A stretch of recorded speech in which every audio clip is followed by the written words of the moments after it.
Remember, I said a mill is about $1,000,001 in dollars, revenue or expenses. We have several $1,000,000 of projects that should be done on the WPCA that aren't being done because we don't want to raise taxes. That's the situation that we're in now.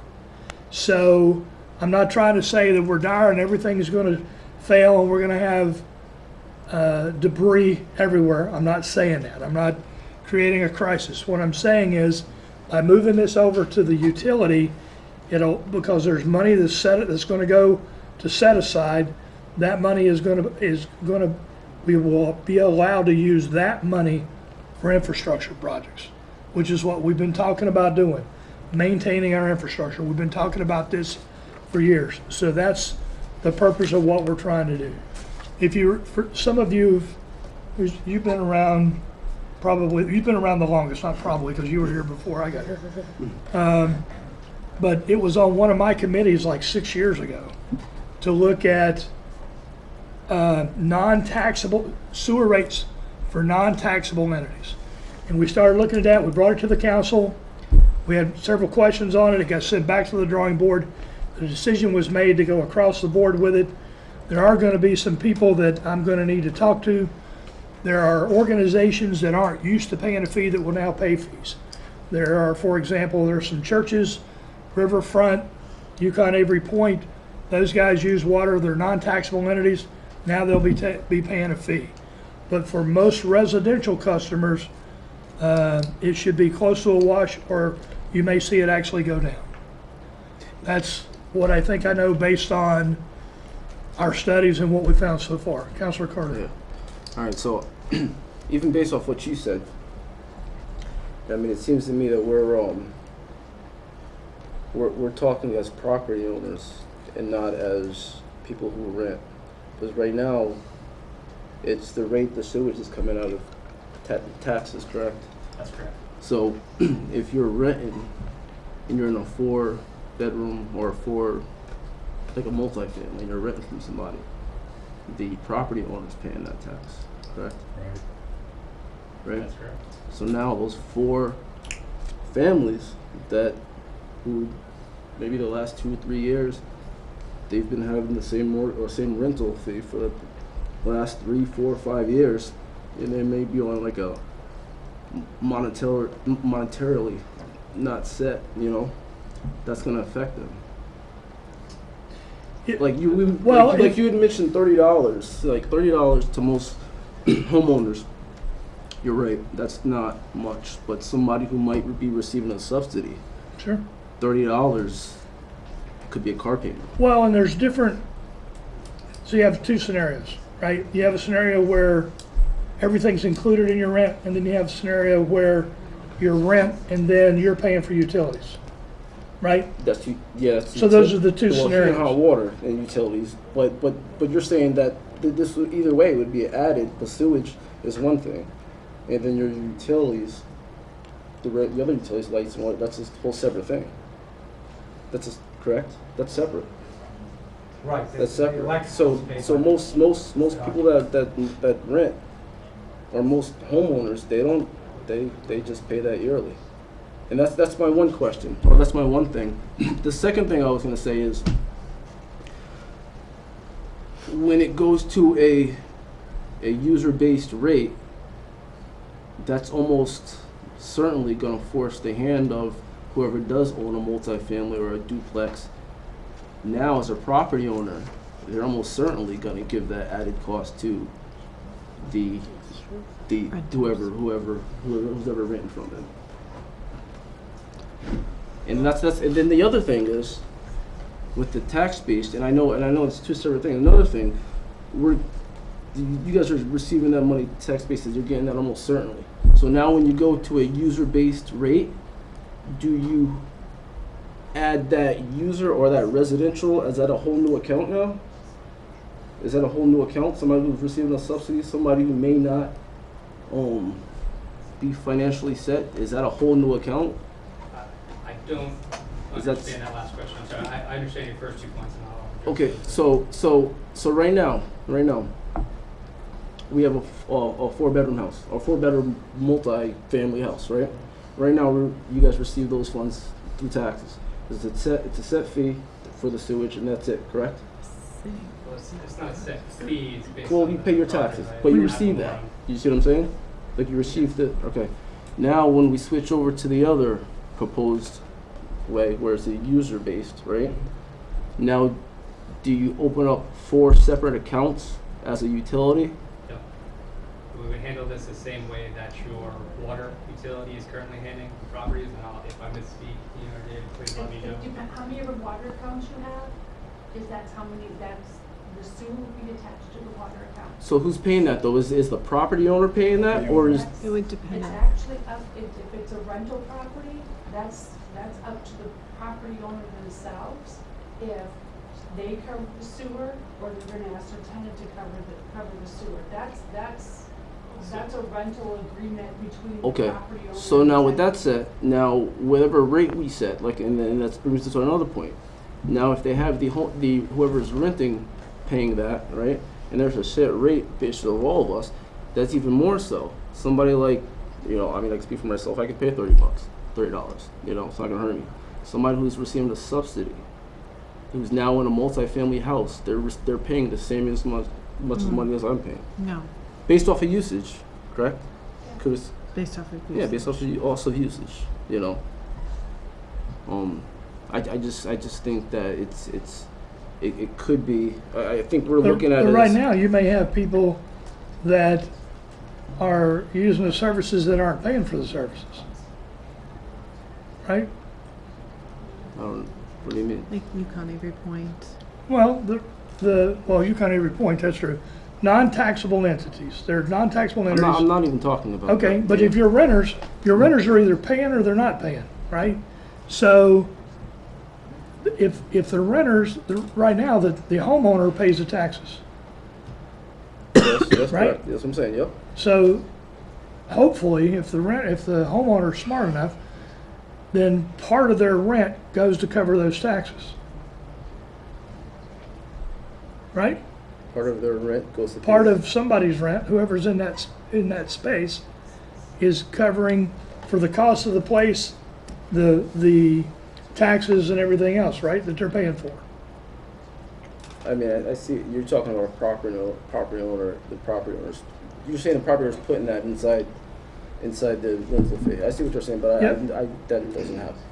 Can I Go maybe ahead. add, I think I understand. You guys don't understand what I'm saying. What he's Counselor. saying is, right now, I have a 3-family, so I get all the bills for it, and I get, one of them is included in the house meter, so I pay that bill. But if that tenant uses a ton of electricity, I'm gonna increase his rent. The sewer usage, I don't currently see, so I don't charge extra when they use more. Right. It's her. She pays But that. now, Do you charge for your taxes? Do you proportionally, There's nobody that really does that. no. Nobody the does taxes that. that you pay? Or I mean, not? I incrementally increase it.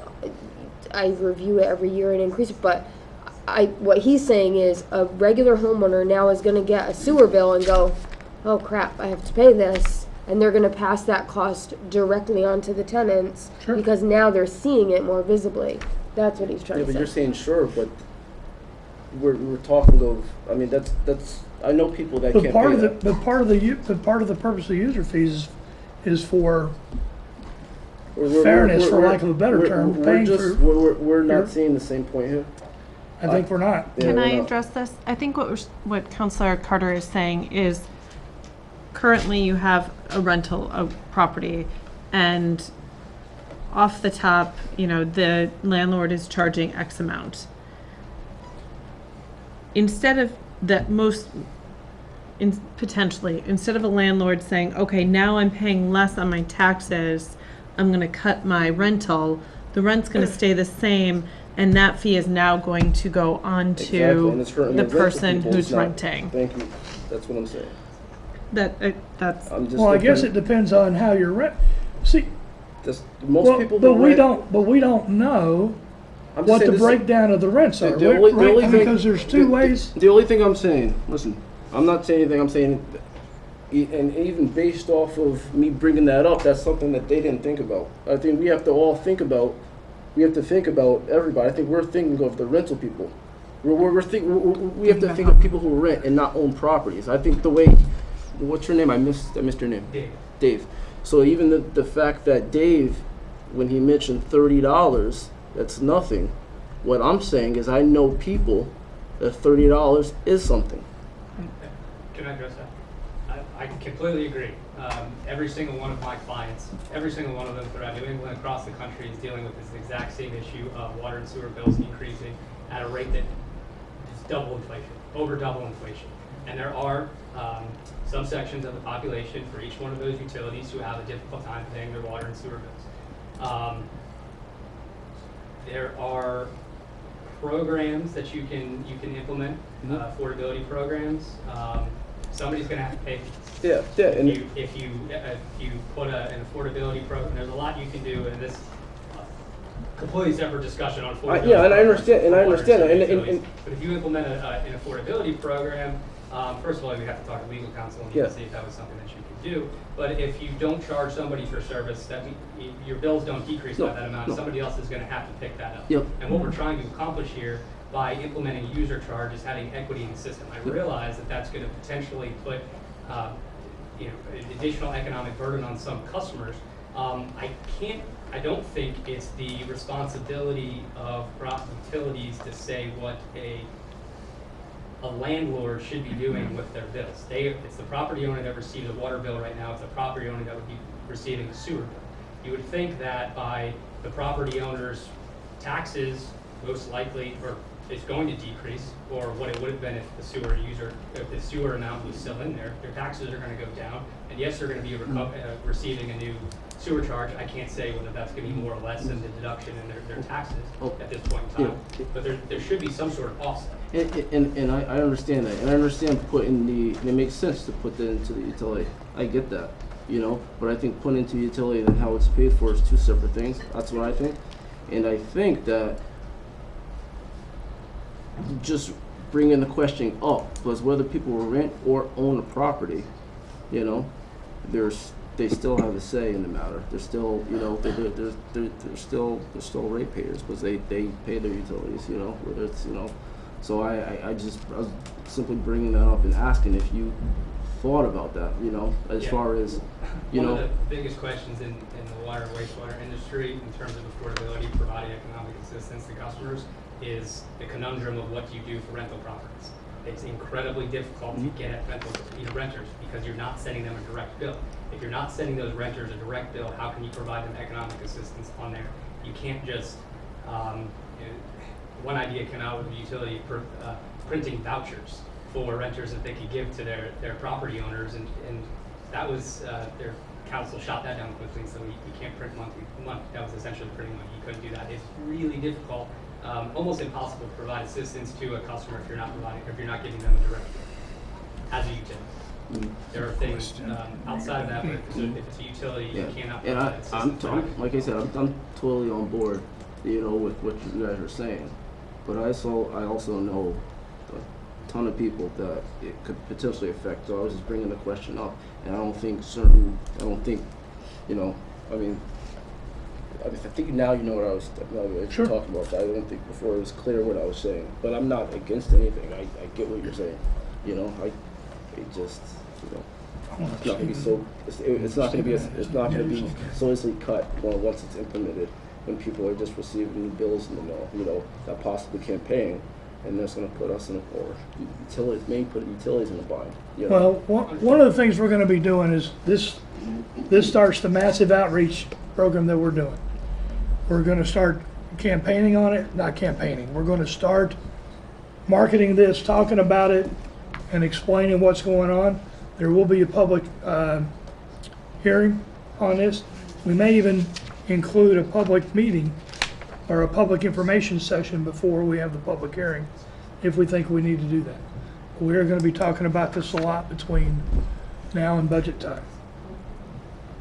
Councilor Sheffield? Yeah, to follow up with Councilor Carter, you see the rollover effect that could take place with this by the landlord against the tenant. If, let's say it's, we hope that it's stipulated in the rental agreement, but of course there's no no guarantee that could happen. So I think Councilor Carter's probably looking for some kind of protection I was just to those. bringing it up because I know what's going to happen. And I was just, it wasn't talked about, so I'm bringing it up. You didn't mention that, so. Okay. Deputy Mayor Garrett. My question is for Ron Cadet. Just to clarify my thinking, does the utilities require the owner of the property, is he responsible for the water charges currently? Yes.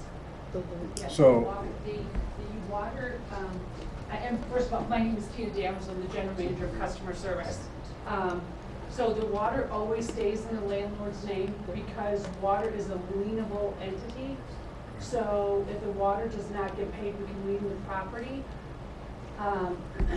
Most of the landlords that we service in Groton Utilities, the water bill, actually a second copy of the water bill goes to the tenant. Yes. Okay, so, And the but tenant pays it. but the owner is responsible. The For ultimate the- responsibility falls on the owner, as far as we're concerned. Yes. Okay. Can I follow Okay. up? with- Councilor Russ. Okay, can I follow up with that? Would sewer then fall in that same category? Sewer, That's what we're we talking looked about. at two different scenarios. One, the scenario I looked at is that when it comes to like a rental property, you could take the sewer and the sewer would just go on the utility bill that goes to the landlord if it's a house meter or whatever, Mhm. and then the water bill can go. So we can manipulate it a little bit if we had to.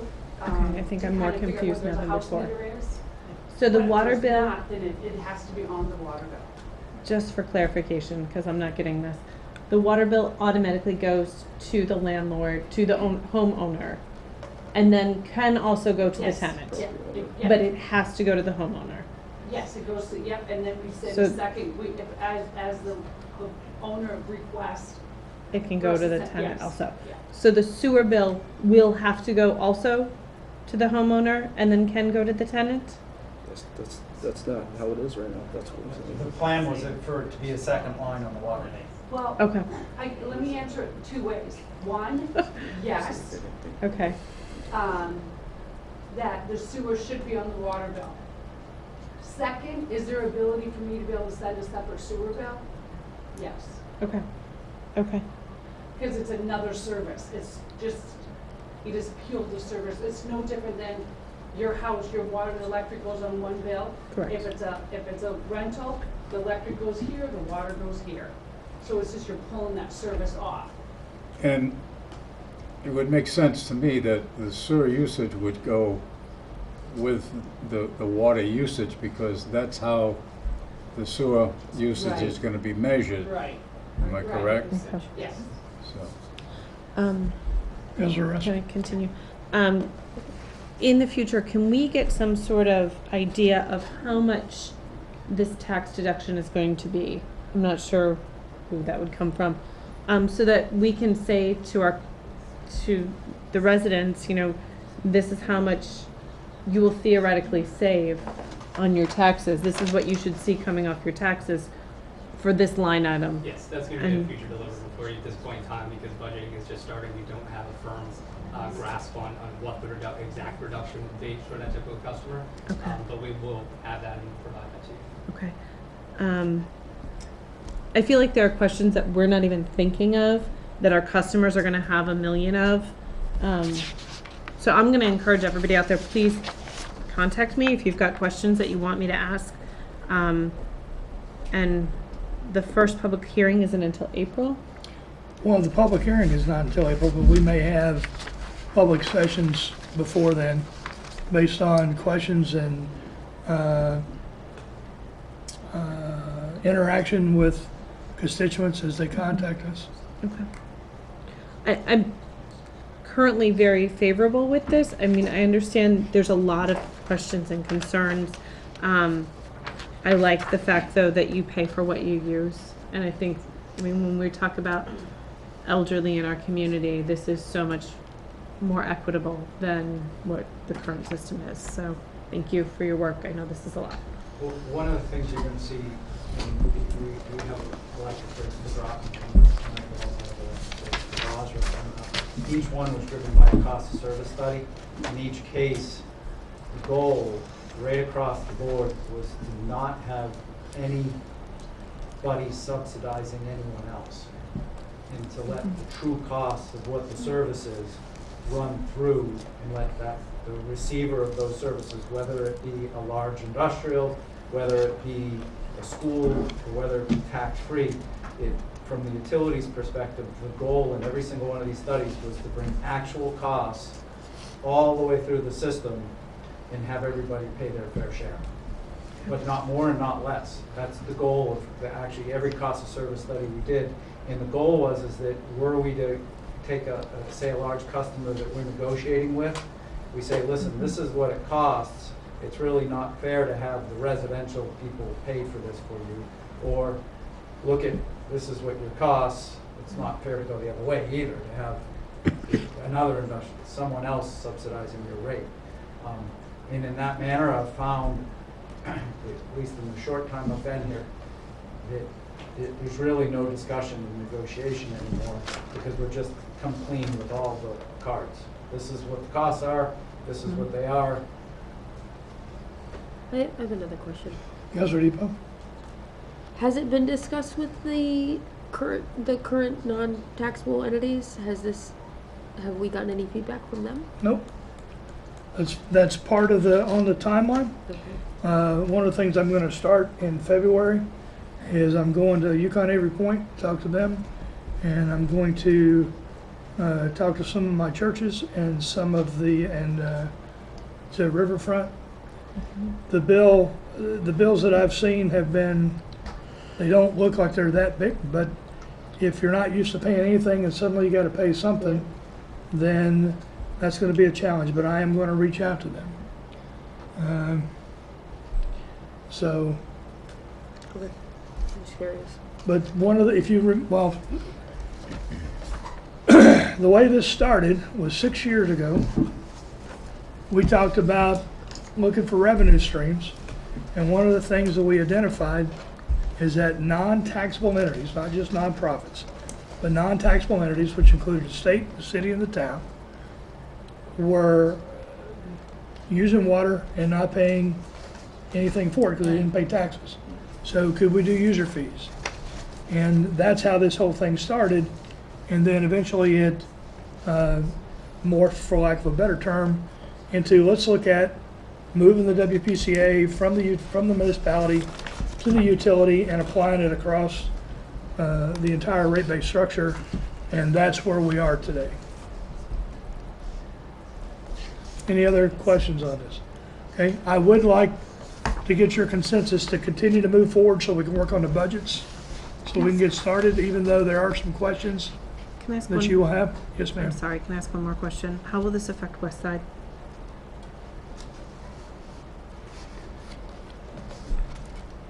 That's the town, correct? Well, that's the town, Is it'd it- be Board of Ed. Is it, it's on city property though. So it would be, is it town property? No, it's town. Okay, that's my question. Thank you. That was it. Oh, okay. I should have known that, but came up. I was trying to No, guess where your we're question good. was. Okay. We're good. Okay, so, For the first maybe 35 minutes of the presentation, we were actually not on air. I got a text message from Sean Greeley, and that's why I got up twice and fiddled with the camera. So if you could make the announcement about the handout, just so people will know that we do have them, please. for those of you that are watching on TV or when you download this, you just saw a partial discussion on the sewer use feasibility study. We have presentations on the sewer utility creation and rate study that is intended to move the WPCA, which is the Water Pollution Control Authority, from the municipality to the utility and go from paying for it with taxes to paying for it with user fees. If you have any questions, or if you want to get copies of this, you can come in to the city clerk's office, or you can come into the mayor's office, or you can call me at 860-446-46 4103, and then we can either answer your questions or get you copies of this presentation. We will continue to have presentations. We will continue to discuss this. The intent of the whole thing, the reason we're doing it now is because we are preparing budgets. What I did not want to do is to have a budget and then pay taxes and then turn around later in the fiscal year and start user fees. So what we're trying to do is we are preparing the budgets at the same time. So the utilities will prepare an electric, a water, and a sewer sewer budget, and the municipality will prepare the budget without the sewer fees. So that pretty much wraps that up. Back to my question with the council, do I have permission to continue moving forward in this direction? We can still stop at a later date. If you as the council feel that this is not the right way to go, or we're not answering your questions, because my intent is to get the questions answered so that you are comfortable. I'm okay. Okay? Dave, does that answer your question? Yes, it does. Utilities Director, good day. You're good? Okay, thank you. Thank you. Thank you. Discussion. The next thing that, thank you, Dave. The next thing that we will talk about is 662, which is the multi-jurisdictional hazardous mitigation plan.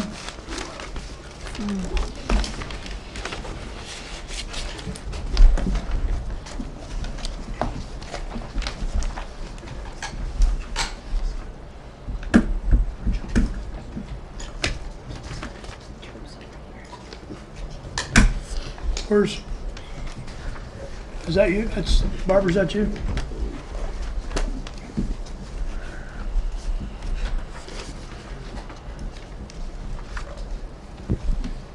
If you don't mind, I'll sit. Okay. Absolutely. We'll get you we'll get the microphone to you. Sure. Otherwise, we won't give up on This hazard mitigation plan was originally, I'm not sure the word I'm looking for, but come from the Southeastern Connecticut Council of Governments. And that's the thing that was sent to you in an email, or actually the excerpt was sent to you in an email. We have the 1.5 inch thick document if you need to see, if you want to see the full document. But basically what they're asking us to do is to pass a resolution that we're going to follow that plan. And Barbara, I'll let you talk. This is the update of the 2012 plan, and Malone and McBroom was hired by the Southeastern Connecticut Council of Governments. The COG was doing an overarching hazard mitigation plan for the entire region. Under that fell different, all the cities and towns within their region each got their own individual, they call it an annex, I'm not sure why, but an individual plan. So what you got was this, which is thick enough, but you can imagine what the ginormous overarching one with all the communities is. They came through, they met with myself, Tim, Carl, the police chief, who is our emergency official, and fire department, and took a look at things we had done in the interim from 2012 to now, some of the hazards we face, things like flooding, both inland and coastal, earthquakes, high wind events, things like that. Natural hazards that are created rather than millstone blowing up. These are natural hazards. And they went through the 2012 and developed this plan. And basically what it does is assess where we've been since 2012, what we've done to address it, which things are still germane, which things are not, which things have we've mitigated to the point where we've done the best we could with our resources that we have.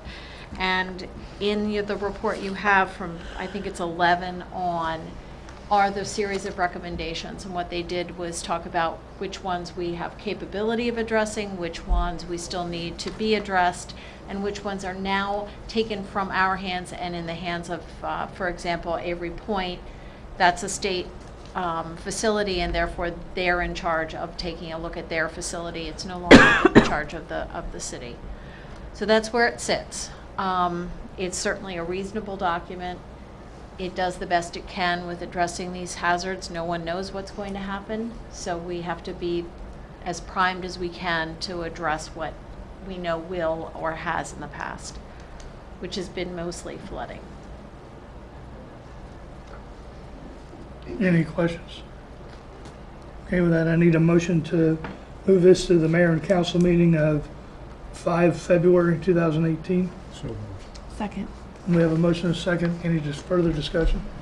Hearing none, all in favor say aye. Aye. Opposed? Abstentions? Motion carries unanimously.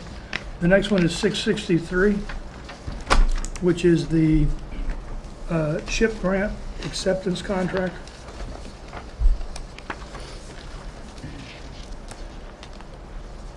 This is the Small Harbors Improvement Program.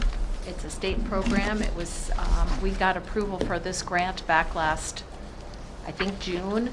But because we didn't have a state budget, the actual receipt of that final bonding authority waited until November. We just got authorization that we have $54,400 in a grant that's going to pay for the engineering and design of a pier and docks at the Costa property, which is what we applied for. So it's good news. We just now need to close the loop by signing the paperwork with the contract with the state. Any questions or comments on this? Yeah. Deputy Mayor Garish. The funding, Mhm. I probably should know this, but I don't recall. Is that existing? It is now. It was bond funds that was Okay. appropriated for the SHIP program back in 2 budgets ago from the state. Okay. I thought it was. Yes. I just wanted to refresh. Okay. The challenge is the bond committee was shut down for a short period of time, and so they were finally allowed to continue, and this has just been approved, and that's why we're coming to you now with this. We wanted to come to you a lot sooner. We didn't have the funds from the state, so that's why this is here. Councilor Depot, did you have a? Oh, I'm sorry. Councilor Rusk. I just want to say thank you. I know this has been a long-term project in trying to get. I'm really excited that this is moving forward. Well, the other exciting part of this is the other side is the town of Groton also received grant funds through this for the Nautilus dock, so that's super exciting. So we're tying a bunch of those loose ends of the Heritage Park together in a nice package, which is good for Groton Absolutely. as a whole. Okay, I need a motion to move this to the mayor and council meeting of 5 February 2018. So moved. Second? Any further discussion? Hearing none, all in favor say aye. Aye. Opposed, abstention, motion carries unanimously. And lastly, 664, ordinance amendment of planning and zoning board of appeal application fees. 664.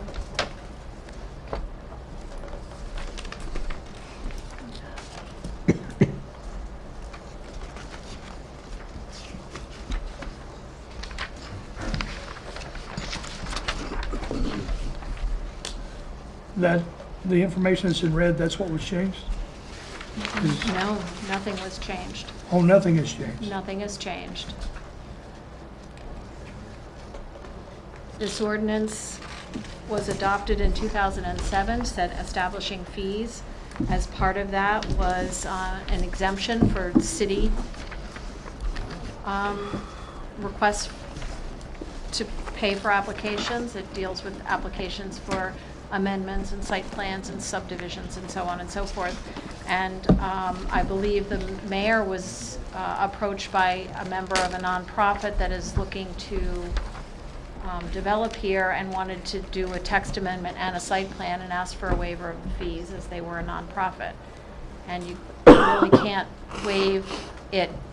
First of all, it's not the mayor's authority to waive it. It's the Planning and Zoning Commission. And second of all, there was nothing in the ordinance to allow that to happen.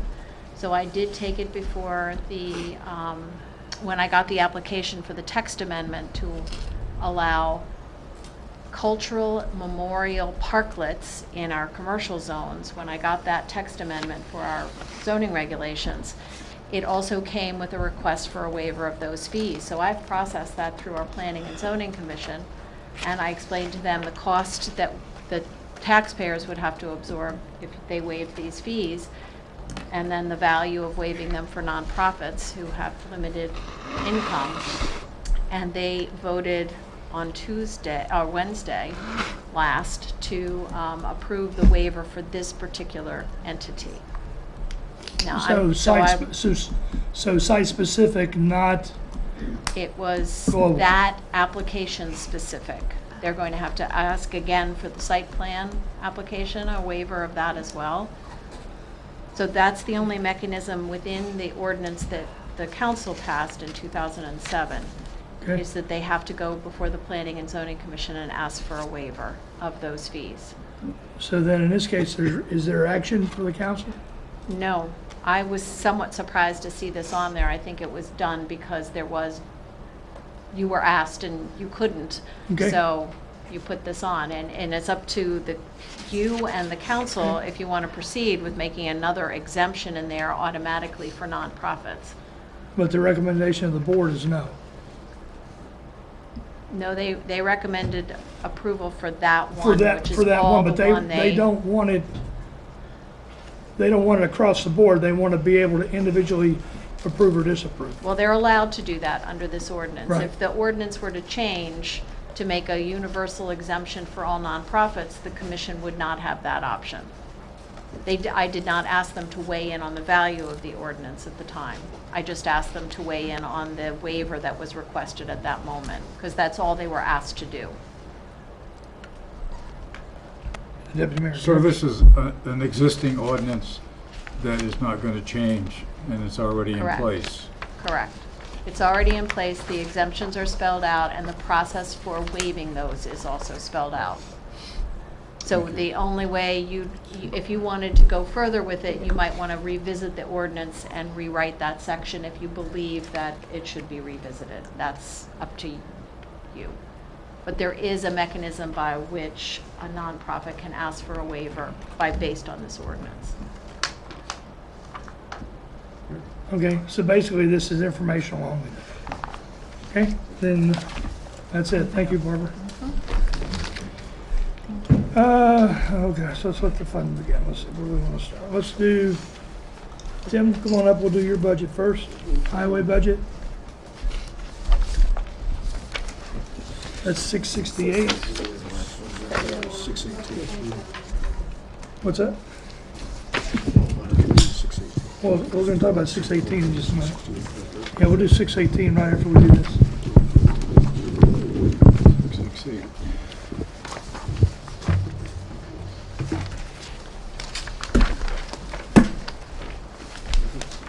Just the one page or the pages after it also? Well, the entire budget is included. Pages. We will get started between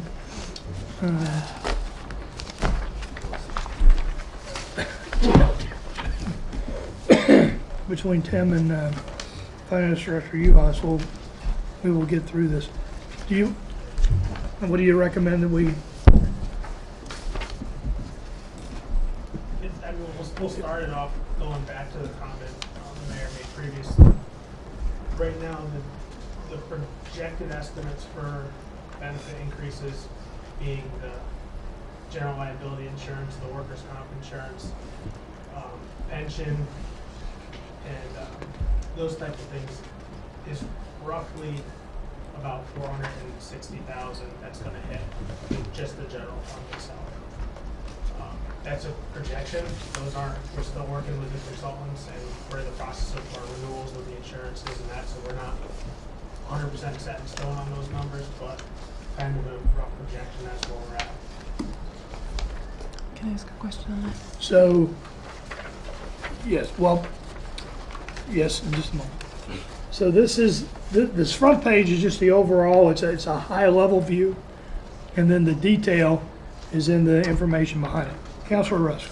So if we're looking at that $460,000, and we're trying to take that out of budgets without raising taxes, what percentage are we looking at trying, how do I explain this? Overall percentage are we looking at trying to cut across the board? So if we're looking at last year's budget and we need to cut $460,000 to keep taxes the same, or to not raise taxes, what percentage do we need to try to cut from every budget?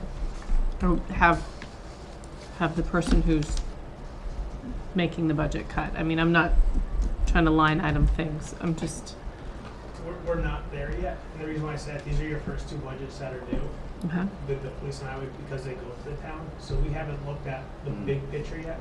I haven't, the grand list hasn't come in yet from the town, so there's still a lot of variables that we don't know yet. So what I've asked for is I've asked for 0 and a level services, because one of the challenges that we have is that negotiated raises are set at 2% this year. So you have a 2% increase that's already negotiated, and then you have the $460,000, which is going to be apportioned across everybody. Now, that also includes the utility. That number does not include Oh, it does? Whoop. Oh, never that mind. number is just general fund only. Really? Oh, well, that's worse than I thought. So, 400, so it's as bad as okay, good. Then at least I'm right there. $460,000 is what is coming out of the municipality. This is this is not the driving factor, but this is one of the reasons, one of the factors that I wanted to get the WPCA out of the municipality and into the utility, so that it's going to give us a little bit of breathing room.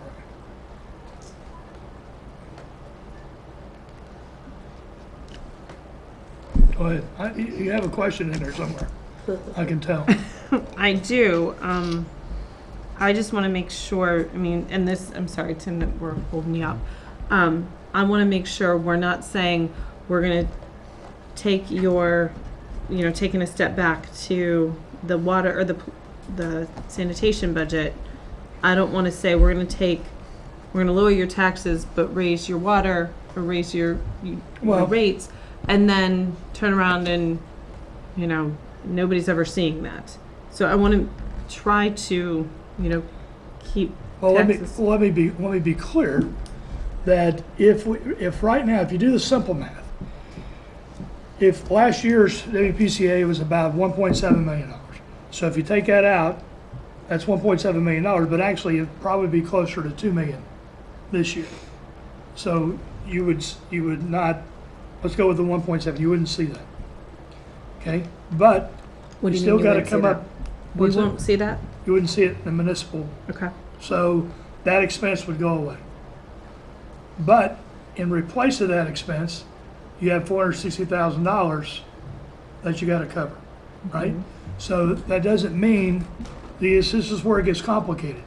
You move the 1.7 million out, but that doesn't mean you get a $1.7 million from taxes, because now you got to add back in the $460,000 in taxes from the increases in insurance, karma. Yeah, those are just the benefit increases. Those don't account for wage increases and Right. contractual or any other contractual pieces. So if you left the WPCA in addition to a potential 2% increase based on negotiated salaries, you'd have $460,000, which is roughly $500,000. So we'd go from 5.22 to about 5.7 to maybe 5.7, 5.78, 5.8 something. Just doing the figures real quick in my head. Barring everything stays the same. Barring Barring- the revenue streams are the same. Right. Okay, I think once again, I'm going to need to see all these numbers on a Yeah. piece of I paper to understand. make this Well, all and make sense. we're still waiting on the grand list, right? We don't have the grand list yet. Correct. I believe it's So that's the grand list is the revenues and the expenses are changed. What I'm seeing are part of this. What I'm showing you now is, this is the expense side of it.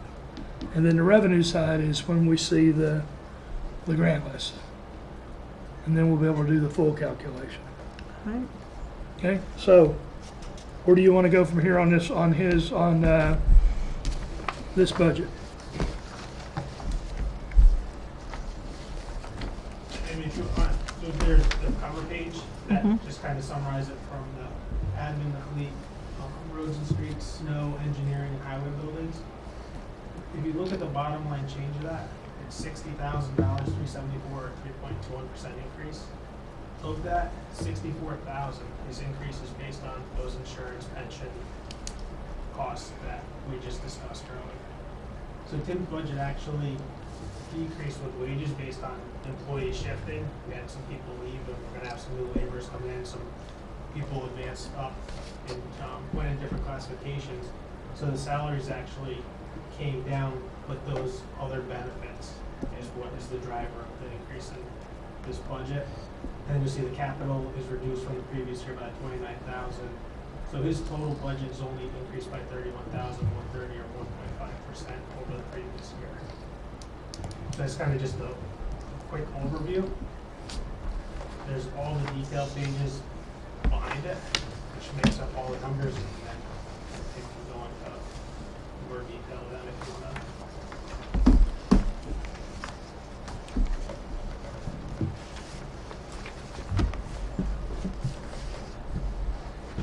You'll see most of the line items in his budget, he can talk about them. They are just kind of staying static, going that's zero across the board with materials and. It's pretty much last year's budget, once you get past the administration and some of the cost increases and workman's comp and things. We had a decrease in equipment, asking for $29,000 less in equipment than last year. And I have talked to the town. They are facing similar increases in revenue, similar increases in expenses as well. Deputy Mayor Garrett. Question is for Finance Director. Is there any, probably not a good question, but is there any negotiation with insurance and some of these? Yep. Some of these increases that we have no control over, but do we have any control? Yep, we use a consultant, USI, Chris Wardrop. He's our kind of a broker. Right. He looks at all these policies. He determines whether we're in kind of good standing, if we should start looking to maybe bid the whole thing out. Most of our insurance is through PERMA, which is kind of a local municipal group, so it's a kind of it's a regional agency that most municipalities are in. He still thinks we're probably better off than if we went out into the market. I know he's been looking into it. There is one piece that I know for sure we're going to have to go out to the market, which is our equipment breakdown policy. But other than that, he does look at it. We do have them keeping an eye on all of our insurance policies across the board to make sure that we're not just getting these incremental increases for no reason. These increases, unfortunately, are based truly on our claims history. These increases. Thank you. Councilor Rusk. Just from the cover sheet, the budget and the actual expenditures from 2017, there was 141.8, that wasn't spent. And then the next year, we're looking at about almost $90,000 that you're estimating will be spent. With that, why the increase? The reason for that is Tim's had a couple of openings, one being the project manager / engineer position. So when you flip through the details, actually you'll see it in that line right in the front where it's budget for 18 to 76,000, 75,000, the estimate is only the 24. I'm sorry, where are we looking? On the front page, Cover page. On the cover page? Put that line down for engineering. Okay, thank you. And then it's also short in the roads and streets salaries as well. Just when he's short a laborer, they end up on sanitation, so that's where they get charged. They actually get charged for what they're working on, so sometimes. Okay, thank you. And we are looking to fill those positions Okay. this year. One of the challenges that we're gonna have is we're probably gonna go into the town this year, and we will spend less than what we were allocated, what we've asked for last year. And that got us into the issue with the mayor, where on the police budget, so I was gonna take $50,000.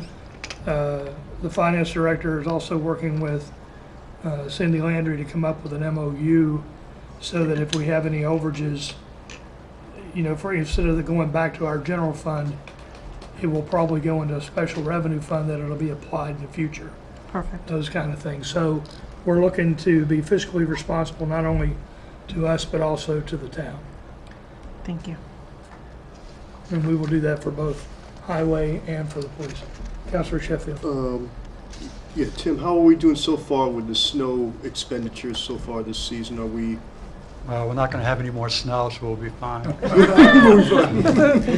It's, Guaranteed. Thank you, Tim. yeah, it's a little tight, but we're okay, so. Okay.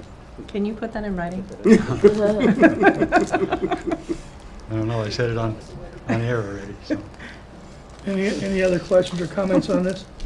If not, I'll need a motion to move this to the mayor council meeting of 5 February 2018. Second.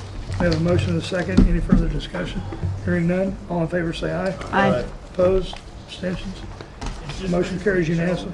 There's one more packet line, which is the CIP pages, which shows the roads that are projected to be done and the equipment to be replaced. That's what this last packet is.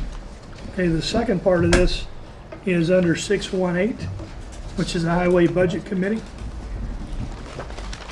The charter states that under section 13 of, hold on, let me get you to the right section here.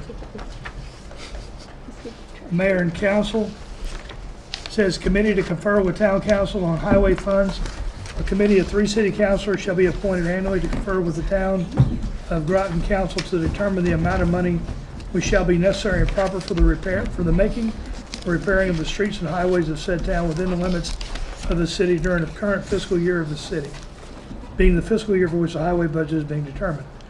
The amount of money which shall be necessary and proper for the making and repairing of streets and highways of said town within the limits of the city shall include the amount being set aside for any necessary and proper capital improvements for such purposes. And then it says, in the event of a disagreement, the amount shall be determined by a committee of 3 composed of one of the following, and that's where you get into Commissioner of the Connecticut DOT, those kind of things. But what we've done in the past is we've done a committee of 3 from us and 3 of them. This says go to the council, but I'm going to talk to Town Manager Burt and Mayor Granatoski, see how she wants to go. So the bottom line is I need 3 names to be on that committee. Okay? I thought you might be interested because you and I were on there last couple of years. Who else wants to be? Is that you? Did you see us? I think, He's volunteering. I think Oh, your hand Councilor was, Carter's arm was going his up. hand was. He's trying to get sick. He's getting too close to me. So I do need 3 people It's for highway? for highway. We gotta talk to them. Tim will be there. Ron will be there. I'll be there. I think, You can put my name. I think Council Beckford mentioned that he wanted. Oh, that's harsh. That is very harsh. I would go. You drive a car for a living. Yeah, that's what you That's all you do. I'm just saying. drive. I'm just saying. You're on the roads and highways. I am nominating And you know what? Councilor Beckford since he's not here. We want to put him in? Okay. I was about to say, Okay. So we have our I'll 3. have to go All right. I'm happy. That's good. If he won't do it, I'll Alright. do it. Thank you. I'll do it if he won't do it. I'll do it if he won't. And I need a motion. Feel Did the pressure did we tonight. already do the motion to move this? I move that I we, don't think this one needs, No, I this don't one is believe just pointing the. Oh, I'm sorry. You're right. We did the motion for, sorry. Sorry. You're So right. Rashad just said he'd serve? No, Jamal's gonna, if Jamal won't do it. Councilor Beckford mentioned that he wanted to, and if he We're not putting you on the ethics committee. Okay. All right. Are there any other questions or comments for Tim? Because it's almost 9 o'clock and we're not halfway done. Okay. Thank you, Tim. I appreciate it. All right. Chief Spellman, if you could come up, we'll do 667, which is the police budget.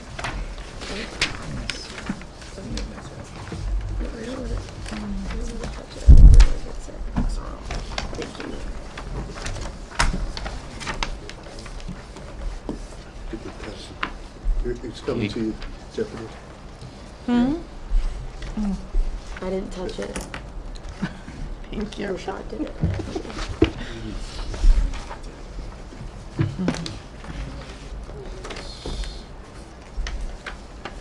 My instructions from the mayor were to provide a level services budget moving into the next fiscal year, which I believe we've complied with. As a historical overview, last year's request was cut significantly. Speaking with Director Uhas, we're literally 95 cents on the dollar for what we had requested. So in the spreadsheet that was provided to you, you can see where we've been very austere and coming forward. We will have a request overall for 5.34% increase, but if you look at our 2018 request versus the 2019 request, you're going to see that that is actually a 1.66, which will give us the level services. We are not immune to the increased costs of benefit and insurance. As you can see, the increase in that line item.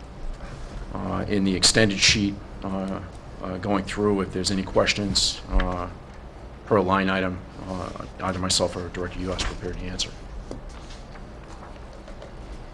Okay.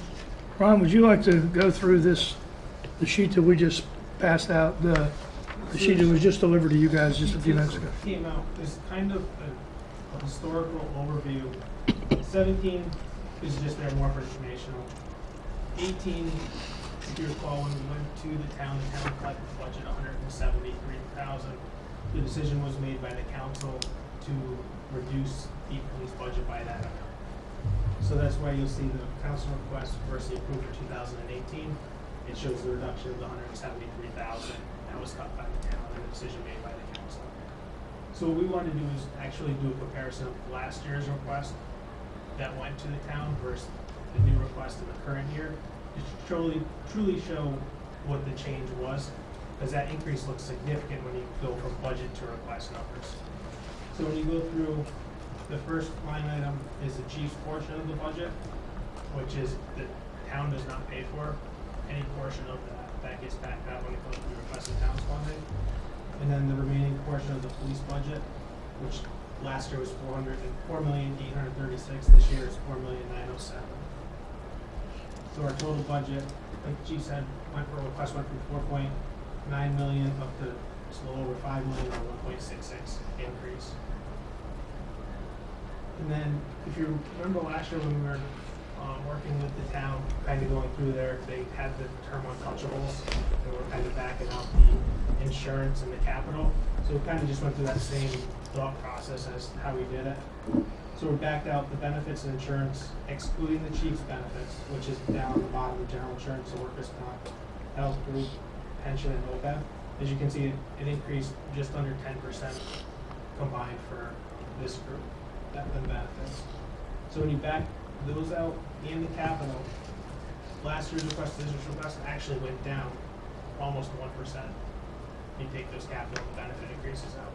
So that's where you can truly see that it is a level service and that the police department is doing everything to keep their budget bare bones at a minimum. And then when you back the chief's portion out, again, which the town does not fund any portion of, the actual budget is a reduction of 1.3% from request to request, or an increase of the 1.94 from what we got last year. So we're trying to do these comparisons. It's truly so you can see where we were with the request, and then after the effect of going to the town and that decision that was made to reduce it. Remember, we did keep the 173 and we put that in the contingency as unforeseen if for some reason the budget from the budget reduction could be sustained by the police department. And Deputy Mayor. As I remember last year, where you just said that they wanted to do an across-the-board reduction of 5%, but it Right. wasn't done fairly toward our budget as opposed to their budget, because it was on our total cost for police service, where their police budget did not include all services. And so I'm glad that we're going to approach that correctly this year. Right, and what happens if you, oh, actually, they did that 5% to the highway budget, or they told us that was the directive across Right. all departments. We went and we did that total budget, we backed out these untouchables, kind of similar to what's on the bottom here. Took a 5% reduction, and everybody walked away thinking that was a directive, and then when it came to the police budget, Right. we were told that wasn't a directive, and then Right.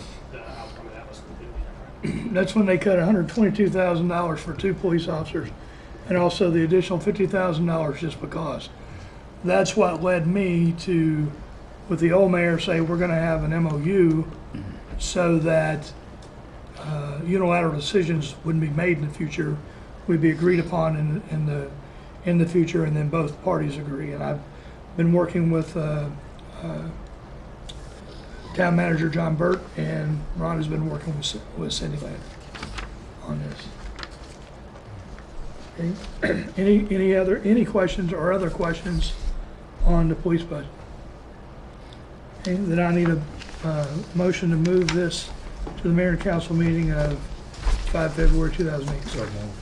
Second. We have a motion and a second. Is there any further discussion? Hearing none, all in favor say aye. Aye. Opposed, abstention, motion carries unanimously. Thank you, Chief. Thanks, Chief. Deputy Chief Clark, we're gonna go to 669, which is a gambling bingo and raffle ordinance.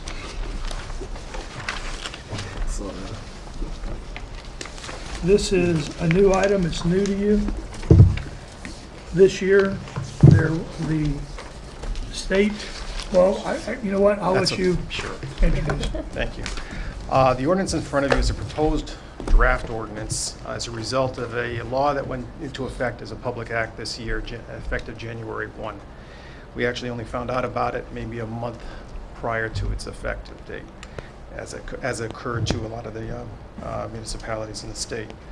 Basically, what's happened is the state was running bingo, raffles, and bazaars under state statute. They have now turned the administration of all of that to the municipalities, in particular under the chief of police if there's an organized police department, or under the manager of the town if they don't have a police department. In this particular case, we needed to create an ordinance to address some of the rules and regulations concerning bingo and raffles and bazaars, and that's what you're looking at in front of you. It's in particular for tonight, what I'd like you to take a look at is the fees that are associated with these games. On page 2, you'll see the bingo permit fees. These are proposed fees, depending on the class of bingo, class A, B, and C, and the amounts of the fees for that, for a permit. And on the 3rd page is the bazaar and raffle permit fees, again proposed. And as far as the definition of what a class A, B, and C bingo is, that's written out there in the ordinance, as well as the class 1 through 7 for the bazaars and raffles. There'll be additions to this when it comes back to you, which will include, there are regulations that are actually, the statute refers to regulations done by Consumer Protection, and with that understanding, I've since talked to the state about that, and we would have to adopt those regulations, which are quite lengthy, but they do get into the actual specifics of how a bingo game is run, how much can be charged for cards, all those specific items when it concerns these particular games. And if you look at the attachment, the CCM Municipal Management Bulletin, you'll see that our proposed fees mimic the fees under the Act that are listed in that brochure. Deputy Mayor Garrish. All right. Thank you for coming with us. We do all the processing for the permits under this new regulation, correct? Correct. Do we have to have it approved by the state after we do it? No. Okay. So long as we're following state statute and their regulations, then we are fine with that. One of the things that you may notice in the ordinance is, in addition to the permit fees that we would obtain from these organizations, we would also, when it comes to bingo, under the previous statute, 5% of the net profit of bingo went to the state. Now it would go to the municipality, so it would come to us. That was my instead. next question. And how would we do that quarterly or? Well, the state statute says it has to be done within 10 days after a particular game. We've started actually with the Elks, who are already doing it. It turned out their permit, just our luck, permit actually expired January 1, and the statute said effective January 1. So we really had to scramble on this. Luckily, John Espada from the Elks, who runs the bingo there, is very knowledgeable, and between him and the state people I was talking to, we were able to put together something very quickly and get their application in, get their PIN numbers in, and allow them to operate without having any delay in their games. So they've been a big help in this operation. There was a time, this is really not a new thing to municipalities. I can remember some years ago when we had to issue bingo and raffle permits locally. Right. However, at that time, they had to be additionally approved by the state. Right. Yeah, but in talking to the state, it's now just being totally they're turned done over with it to us. altogether. The only thing they're going to continue to do is when it comes to the equipment for bingo, such as cards or the board or the little balls or whatever they have, all that has to be done, purchased by certain companies that have been investigated, and the state will continue to do that. They also get $2,500 for it, so maybe that might have something to do with it as well. But they're keeping that portion of it for the time being. So we have to take on the rest of it. And do you see or do you know anything about whether raffles or I don't mean raffles, I mean Bazaars? Bingo? Bazaars? No, the the lottery. Seal tickets you're talking about? Seal tickets. Seal yes. tickets might come our way. Right now they're Is that- keeping it, Yeah. and that's also a huge undertaking, probably even Right. more so than bingo is. But as of we're hearing rumors hasn't happened that yet. may come to us eventually, the municipalities, but not Yeah. yet. Can you explain what a seal ticket is for those of us who are unfamiliar? Sure, they're cards basically. Sometimes they actually have the strips on them, and you purchase a card. You can do it through a vending machine or through the person directly, hand to hand, and you pay so much for the card, and there's a certain amount of money that you can win after you strip. So like scratch-offs? Kind of like that. Those kinds of similar things. to that. Okay. Councilor Russ? So that I understand this, because this will be the question I get. If schools are looking to do basket raffles, the big joke is you can't call it a basket raffle because raffles you have to get permits for. What I'm reading here is that if the total prize doesn't exceed $7,500, you don't need a permit. Am I correct? No, that's not the case. That's not the case. No, Okay, so can you- $7,500 has to do with the whether or not they're investigated to see whether or not they should be able to get a permit. That's an aggregate amount of their prizes and what they take in. Okay. If they have to, on their application, they put a proposal as to how much they're going to be giving out, and if it is over $7,500, then they be investigated by us. Okay. That's more another additional unfunded mandate. So So if you have a school who wants to do a basket raffle, does that fall under this?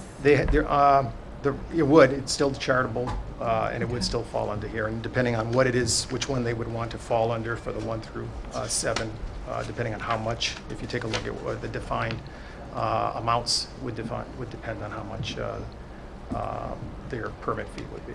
Okay. Under bingo, if it's, on the other hand, for a school that wanted to run a bingo, there is a separate class for them in regards to, for a parent-teacher organization that wants to run a bingo for one time. and it's a little less for them. Thank you. Are there any other questions? Okay, then I need a motion to move this to the mayor and council meeting of 5 February 2018. So moved. We have a motion and a second. Any further discussion? Hearing none, all in favor say aye. Aye. Opposed? Abstention? Motion carries unanimously. Thank you, Deputy Chief. All right, let's see, where do we want to go next? Let's go to 665, which is Groton Utilities electric rate increase.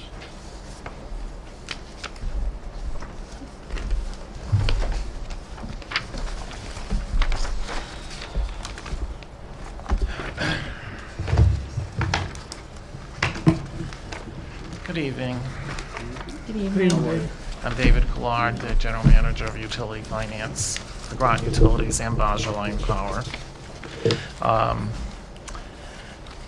What I'm going to do is give you a chronology of the events of the leading up to the rate increase and where it started.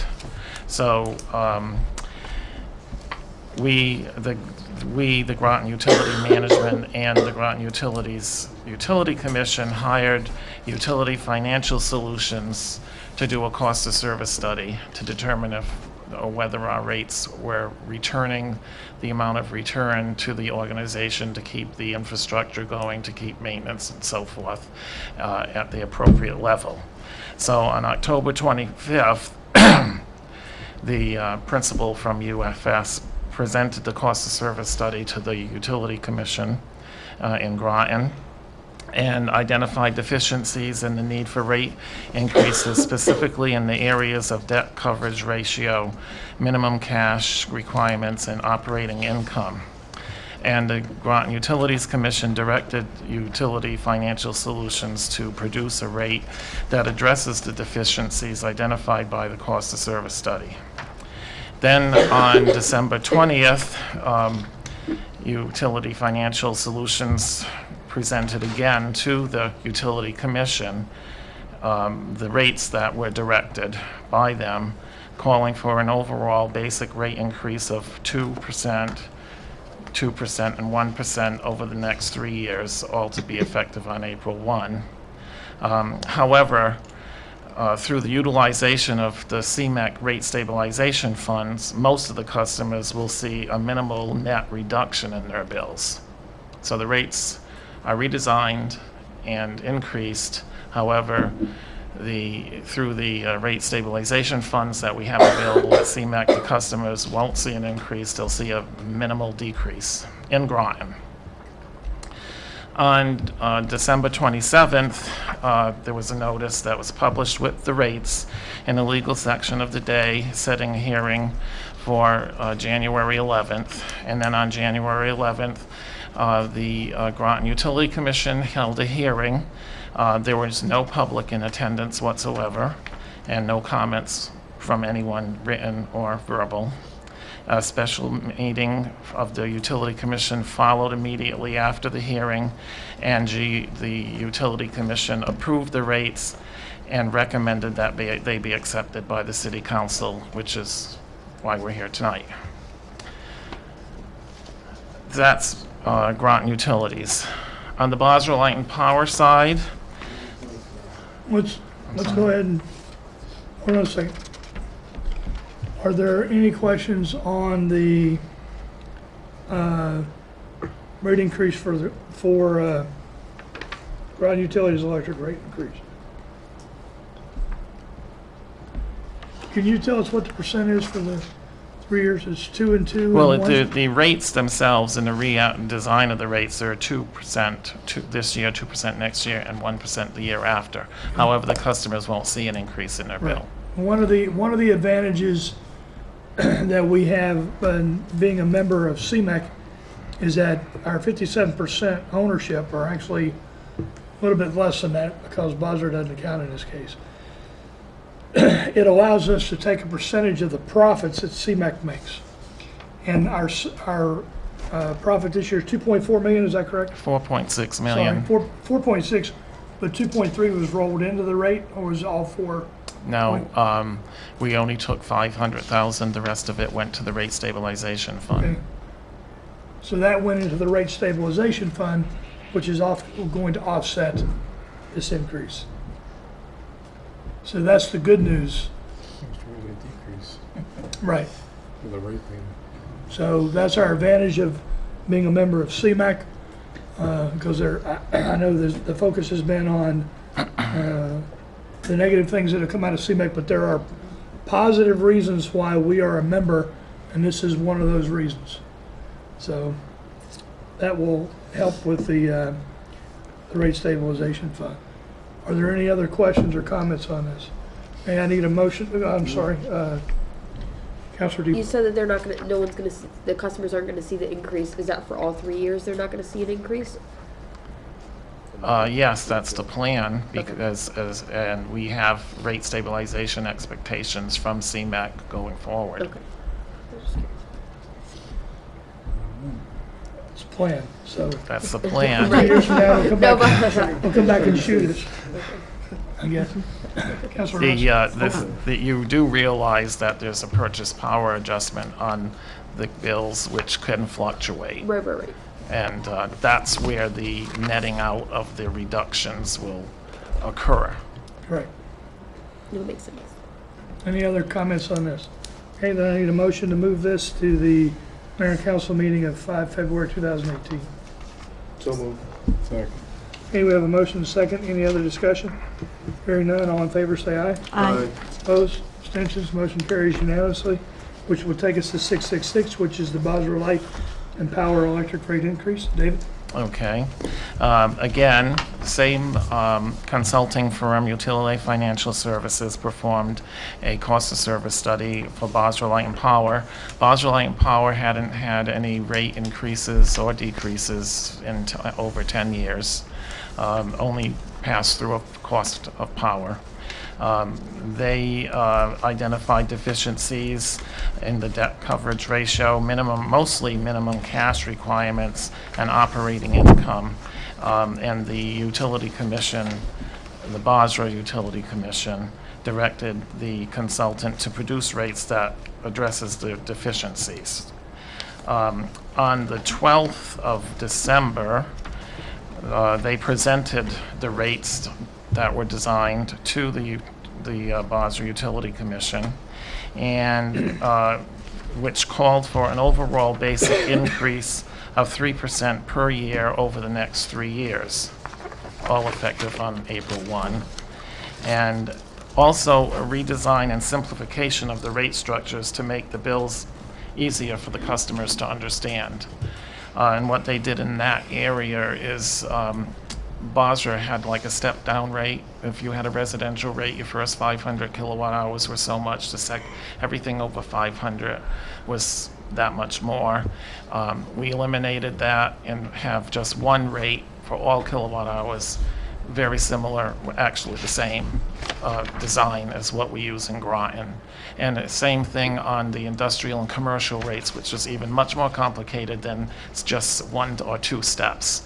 We minimized it and we redesigned them to be in the same structure as we have here in Groton, and it will make the bills much more easier for the customers to understand. So on December 18th, there was a notice in the Norwich Bulletin setting for the hearing for the 4th of January, and the rates were published in the paper then. And then along came the 4th of January and a snowstorm, and the hearing had to be canceled. So the hearing finally was held on the 17th of January. There were 3 members of the public that attended, aside from the staff and the Utility Commission. And at the meeting, that was followed the hearing immediately after the hearing. The Bosra Utility Commission approved the rates and recommended that they be accepted by the City Council. And we have a graph that I can pass out, which you could have. We have one graph for Groton and one graph for Bosra, and it shows the comparison of the rates.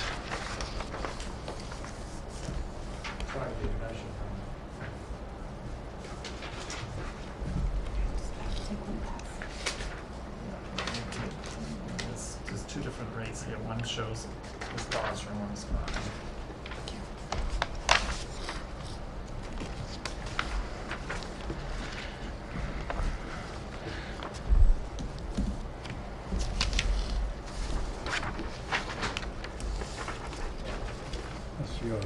Thank you. Here, you know what, I'll just pass them down.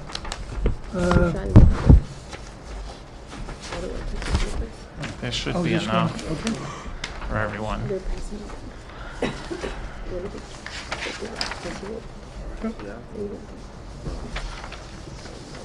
So the line graph, well, we'll do the bar graph first because we talked about Groton first. So the bar graph is the Groton graph, and it's showing usage levels of customer bills ranging from 250 kilowatt hours over to 2,000 kilowatt hours per month, and it's showing you in a comparison with the Eversource customer and what they would pay. So the green line, the green bars showing you the level of Eversource bills, and the orange one is the proposed rate, and the blue one is the current rate.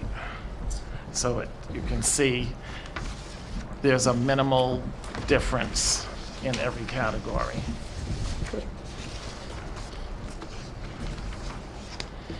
The line graph gives you a comparison with Eversource and with also another municipality close by, Basra's proposed and current rate and Groton's proposed rate as examples at various levels. This is just the first year cost, not all 3-year comparison. And in the first year, the customers that use around 700 kilowatt hours, which is around average, will have a $2.70 increase in their monthly bill.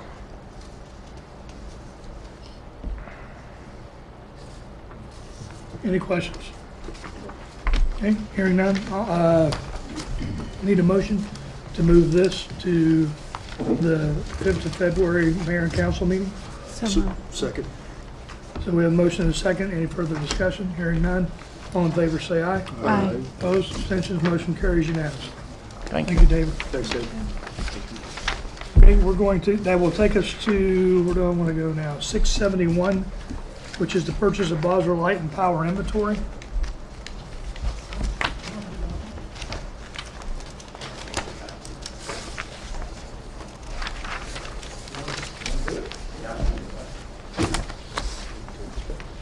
Yep.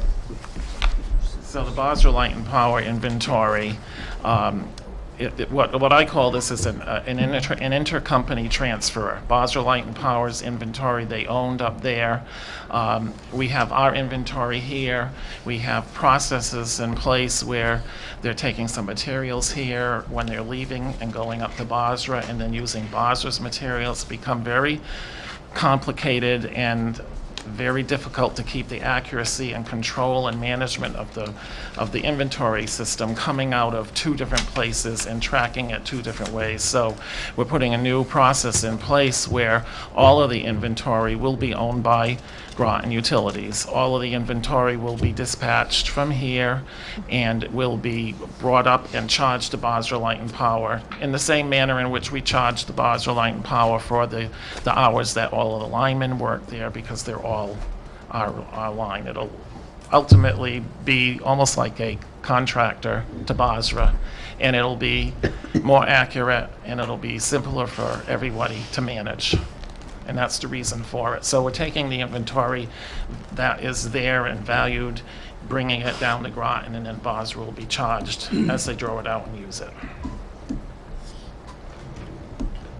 My goal is to actually move ahead with the paperwork side of this through our accounting systems starting tomorrow, because I have Janet, I have a right-hand person retiring next week. So her goal was to do that before she leaves. So I was actually going to cut the purchase order to allow us internally to receive the inventory, allow all the paperwork to clear, and you will have this to approve before we get to the point of allowing us to cut a check or remove anything like that. But Yeah, I wanted to make sure I was warm and fuzzy with this whole concept before I get to tomorrow, where I wanted the paperwork to flow. But nothing's going to be signed before this gets approved by the council. There won't be a check cut. Okay. The purchase order is just basically a vehicle to transfer electronically in between the systems into the right inventory accounts and codes and so forth. That'll allow us to actually It's, receive. it's, Okay. yeah. Any questions? Okay, hearing none, we need a motion to move this to the mayor and council meeting of 5 February 2018. Second. Have a motion and a second, further discussion, hearing none. All in favor, say aye. Aye. Opposed, abstentions, motion carries unanimously. Okay, the next is 672, Harris Computer Systems Annual Maintenance Contract for the North Star Billing System. North Star is the system that does the billing in utilities. So that's the price that it costs us to run 12 to 13 modules in customer service to allow us to actually bill the customers. It's an annual price, happens every year.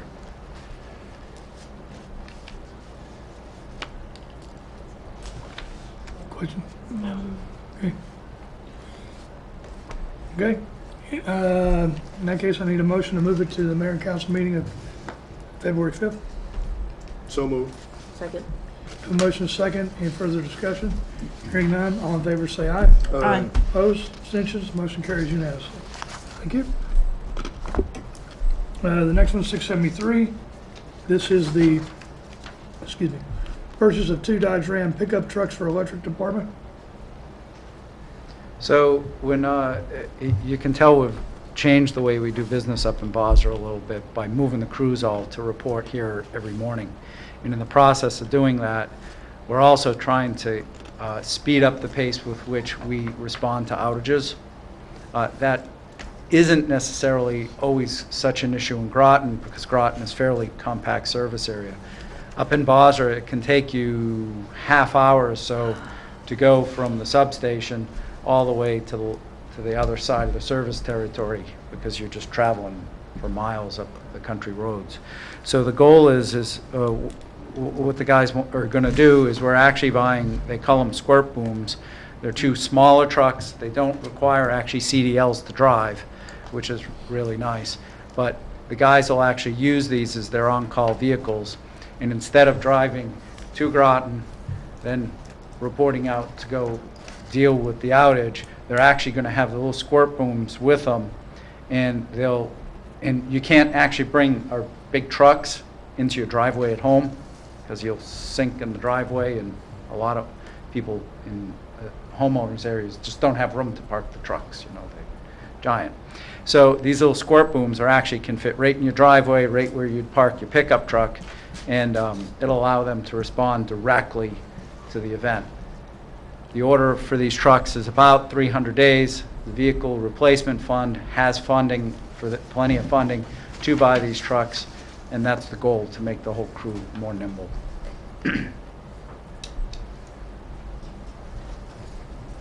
Councilor Russell. So the idea is the person on call will have this vehicle in their home so they Yep. can just respond quickly? They'll take it with them, and they'll drive directly to where they believe the outage is. Okay, thank you. It makes a giant change for Basra, actually. Not quite so much a change here.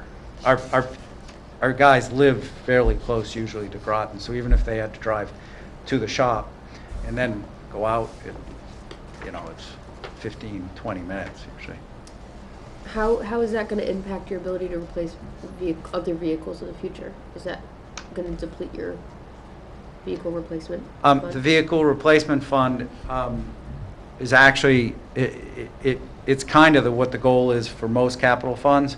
You should, and actually, we're going to take a look at this year when we do this year's budget, because our Vehicle Replacement Fund, before I got here, was not funded for several years.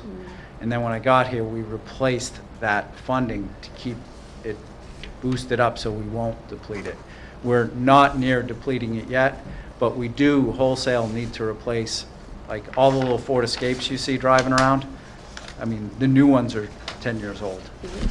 So, and they get driven every day. So we are going to have to be replacing more of the fleet. But this will at least let us to down the usage on some of the older, larger trucks. Yep. So the maintenance goes down on those and actually keep the bigger trucks fleet, that longevity a little bit longer. we've looked at that. We were going to buy a few other different trucks this year, but this scale of economy, the guy said, no, we've got to do this, we've got to do this. So we looked at the funds of what's available, and we said, well, okay, let's do this.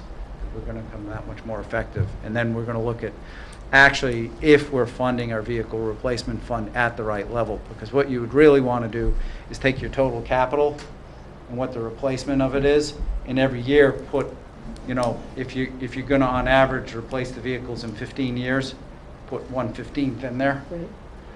But if there wasn't going in there previously, and now we're trying to boost it up there, you got to do it little baby steps. Any other questions or comments? I'll take a motion to move it to the mayor and council meeting of 5 February 2018. So moved. Second? Motion second. Any further discussion? Hearing none, all in favor say aye. Aye. Opposed? Abstention? Motion carries unanimously. We're going to go to 670, which is donation request for Eastern Connecticut Conservation District. I didn't catch this, Ron. I had Barbara brief this, but actually, you and I can do this, right? Okay, this is a request for well, it's a request for $2,000. I think we also provided you the resolution that governs this. We set aside $5,000. A couple things, it says no request shall be more than 20% of the amount kept. So 20% of 5,000 is 1,000 should you decide to do this. The other thing to be reminded of is that request for donation be made in writing to the mayor and shall include the amount requested and explain how the request benefits the social, cultural, and educational interest of the city of Groton. So when you look at this, this talks about Long Island Sound and those kind of things in general, conservation and erosion efforts and those kind of things. There's no specific reference to the city. So should you decide, you can give any amount you want, or you could say it doesn't meet the requirements and therefore we're not going to give it. But that's close, right? Yeah, like you said, the resolution has the requirements for the social, cultural, and educational interest. Did you guys did get a copy right on the back? It's on the back. Yeah. Thank you. I was like, Oh, I'm not sorry. My finding this. apologies. It's double-sided, of course.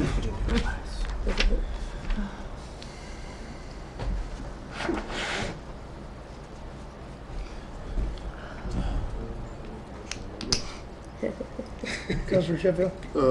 Yeah, so we're allowed to give up to 1,000 and the conservation is asking for 2,000? They're asking for 2,000. We're allowed to give 1,000. Ron, were you able to find out how much we have left in that account? Yes, so far to date, it looks like the only donation we've made in fiscal year 18 is to Children's First for the 1,000. So there still is 4,000 remaining that we have not donated yet for the remainder of fiscal year 18, based on this resolution. And then in that community development and communications fund, there is about $140,000, which is where the donation comes out of, that 5,000.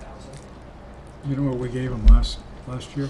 I don't believe we gave this I don't believe we gave this group anything last year.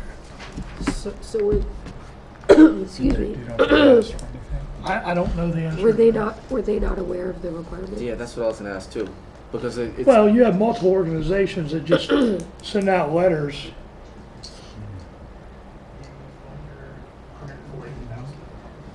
What a lot of nonprofits will do is they'll just send out letters, basically poking and hoping, so to speak, for Yeah. any amount of money whatsoever.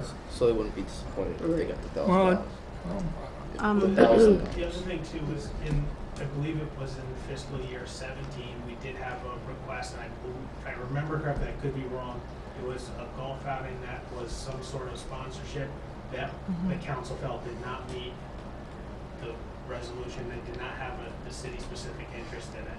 So it can go either way. I just don't want you to think that just because you're getting it, that we haven't denied something in the past.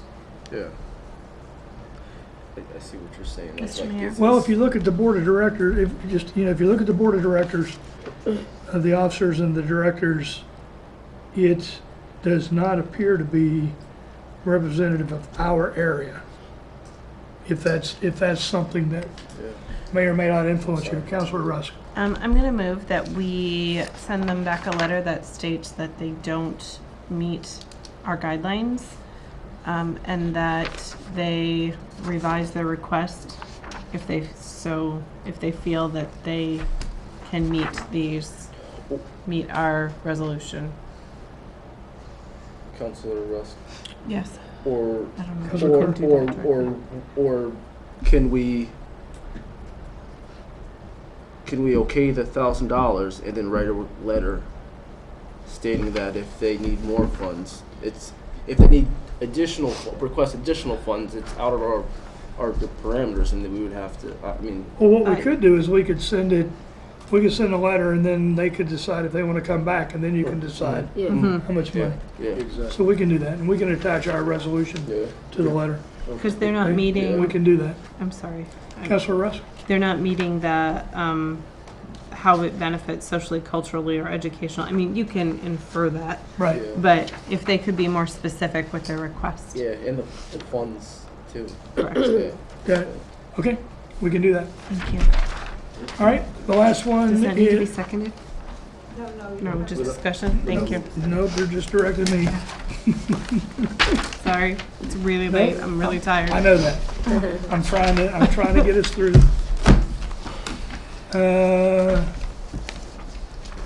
The very first one, which is appointments, William Borsiewicz for Beach and Parks. We have a referral to Beach and Parks. Here's his resume.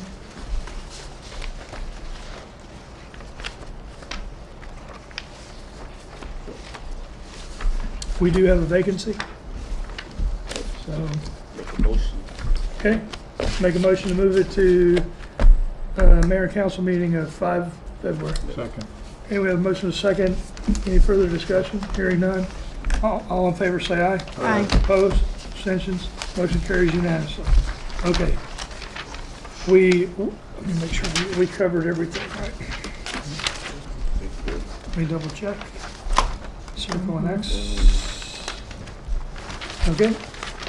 We do have an executive session pursuant to Connecticut General Statutes 1-206E and 1-210 Barber 1 to discuss pending litigation. I need a motion to go into executive session to include the council and finance director, Ron Uhas. So moved. Second. Okay, we have a motion and a second. All in favor, say aye. Aye.